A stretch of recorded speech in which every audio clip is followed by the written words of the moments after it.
ఇప్పుడే జీ5 app download చేయండి. చూడండి మీ ఫేవరెట్ టీవీ షోస్ ఎప్పుడైనా ఎక్కడైనా. ప్రైవసీ డిస్టర్బ్ చేస్తున్నారన్నట్టు స్మైల్ ఇచ్చాడు కదా.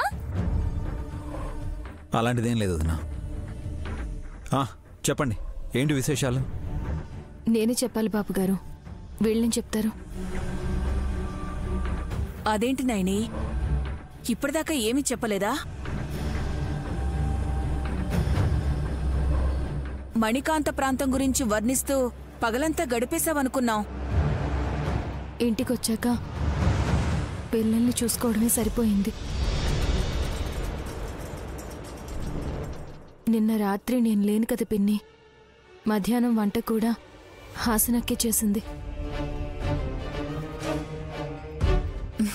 కానీ నువ్వు భోజనం చేయలేదు కదా చెల్లి.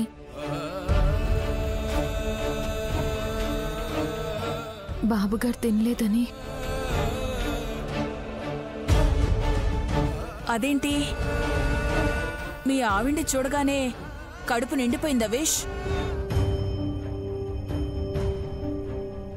అంతే అయ్యుంటుంది. ఏం మాట్లాడవేంటి విశాల్? నైని వెళ్ళిన పని కాలేదని నేనెక్కడ బాధపడతానో అని మీరు అవసరం లేని విషయాల గురించి హడావిడిగా మాట్లాడుతూ ఉంటే ఇంకా నేనేం మాట్లాడలేదునా?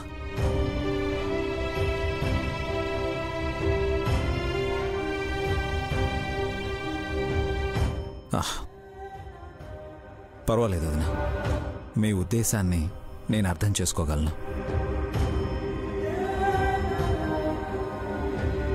నువ్వు మంచివాడు కాబట్టి సరిపోయింది. అదే వేరే ఎవరైనా అయ్యుంటే గెటౌట్ అనేవాళ్ళు. బాబుగారు ఎప్పుడు అలా అనరు. ముఖ్యంగా ఆడవాళ్ల మీద కోపడరు. అది మన అదృష్టం. ఏది ఏమైనా ఆ గజగండ గురుగార్ల ఇంటికొచ్చి మోసం చేశాడన్న కోపం, బాధని మర్చిపోలేం. పూజార్లా వచ్చి విశాల్ చేయి పూర్తిగా చలనం లేకుండా చేసింది కూడా ఆ కొండగాడే అనుకుంటాం. అవునక్క, అతన్ని ఇంతకు ముందు మనం చూడలేదు కాబట్టి కుట్రని తెలుసుకోలేకపోయాం. అమ్మ వాళ్ళకి తెలిసినా బాగుండేది. అయ్యా సహృదయ, వాళ్ళకి తెలిసినా కూడా అలాగే చేసుంటారు. అదేంటి అలా అంటావు?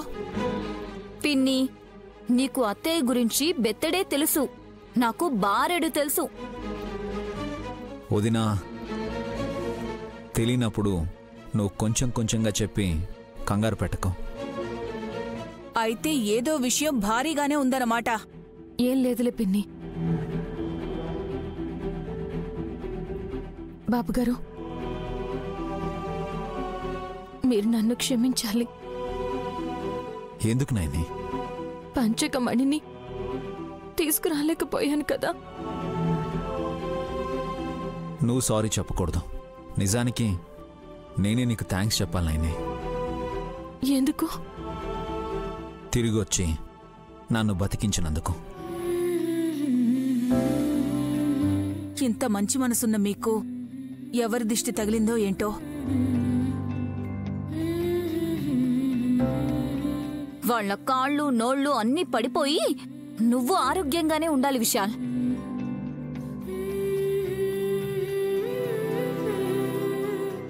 ఎలా ఉంది?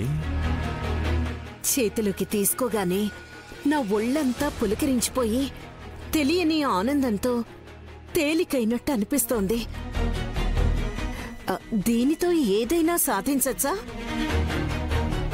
ఇది నీ సొత్తైతే సర్వం నీ వశమవుతుందా? అవుతుంది, కానీ అమావాస్య దాకా ఆగాలి. ఎందుకు? నేను కష్టపడి సంపాదించిన మణి కాదు కాబట్టి పక్షం రోజుల దాకా ఇది మహిమను చూపించటం మానుకుంటుంది. అలాగా? అయినా అవెన్ని రోజులు ఇలా వచ్చి అలా వెళ్ళిపోతాయి. ఆ తర్వాత సర్వశక్తి సంపన్నుడిగా నువ్వు దేదీప్యమానంగా వెలిగిపోవడం నేను చూస్తాను గజగండ. ఇదిగో పెట్టే, పంచకమణిని ఇందులో పెట్టేశాను, జాగ్రత్తగా పెట్టుకో. దీని యోగక్షేమాలు నేను చూసుకుంటానులే తిలోత్తమా. వెళ్ళొస్తాను. మరి నీ శవాన్ని ఎవరు తీసుకెళ్తారు తిలోత్తమా? శవమా? నాదా? పంచకమణిని దొంగిలించి తీసుకువెళ్లాలనుకున్న నువ్వు 6 అడుగుల తరువాత ఆయుష్ను పోగొట్టుకుంటావు కదా. గజగండ, పంచకమణిని నేను తీసుకున్నానా? పెట్టే బరువును బట్టి చెప్పగలను తిలోత్తమా. మర్యాదగా పెట్టెలో పెట్టిపో, లేదంటే నెత్తురు కక్కుతావు సుమా. నువ్వు కనిపెడతావో లేదో అని చిన్న పరీక్ష పెట్టాను. పంచకమణి ప్రభావం అనుకుంటా. ఎలా కనిపెట్టేశావో.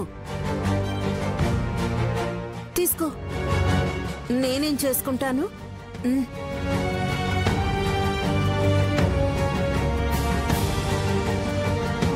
వెళ్ళొస్తాను.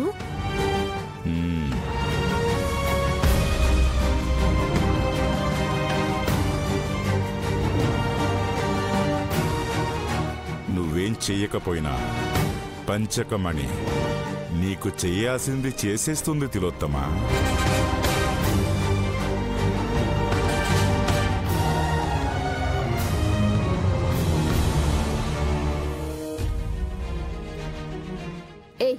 ఏం చేస్తున్నావే? దూరం పో. గాయత్రి మన పాపని ఆడిస్తుంది తప్ప ఏం చేయలేదు సుమనా. మన పాపనా? ఇంకా నీకు ఆశ చావలేదు కాబోలు. అదేంటి సుమనా అలా అంటావు? నేనిలాగే అంటాను. పంచకమని లేదు, చింతకాయ లేదు. వెళ్ళ. మేమిల్లు మారినా బాగానే వెతుకుంటూ వచ్చావే. బిడ్డ కోసం ఎంత దూరమైనా వస్తాను సుమనా. అవును, ఇల్లెందుకు మారారు మీరు? నాకంత సీన్ లేదు, నేను మారలేదు. నువ్వు మారవని తెలుసులే. వెటకారమా? మా అక్క మొగుడికి చెయ్యలావటం వల్ల హస్తానికి నయమయ్యేంత వరకు వాస్తు మారాలని ఇల్లు మారారంట. అయినా జుట్టున్నావిడ ఎన్ని కొప్పులైనా కడుతుందిలే. సరేలే, ఒకసారి పాపనెత్తుకొనిస్తావా? నువ్వు ముట్టుకోదు.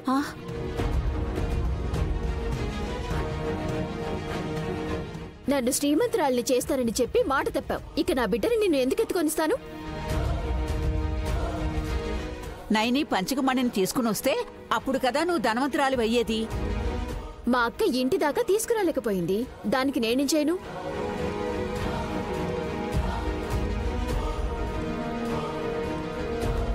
నీ మాట విని గుడి దగ్గరికి వెళ్లేలా పురమాయించి విశాల్ బావు గారికి తేలుకుట్టేదాకా తీసుకొచ్చాను. జీ5 యాప్ డౌన్లోడ్ చేసి అన్ని ఎపిసోడ్స్ పూర్తి ఉచితంగా చూడండి.